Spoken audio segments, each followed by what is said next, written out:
আসসালামু আলাইকুম everyone, welcome to my page লোপাজ কিচেন। দেখতে দেখতে শীত পড়েই গেল, আর শীতের সময় পিঠা খাবো না তা তো হতে পারে না। তো আজকে আমি পিঠা বানাতে চলেই আসলাম। আজকে পিঠা বানাবো ভাপা পিঠা। এই তো পাটারি দিয়ে দিলাম, উপরে নারকেল, এরপর আবারও আটা দিয়ে দিলাম।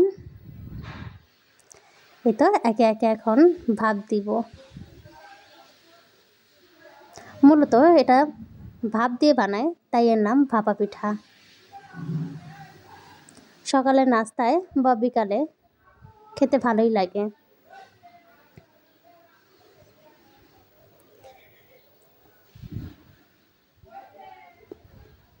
এই তো আমার পিঠাটা কি সুন্দর বসিয়ে গেছে। এভাবে সবগুলা পিঠা বানিয়ে নিব। এই তো এখন নামিয়ে নিব।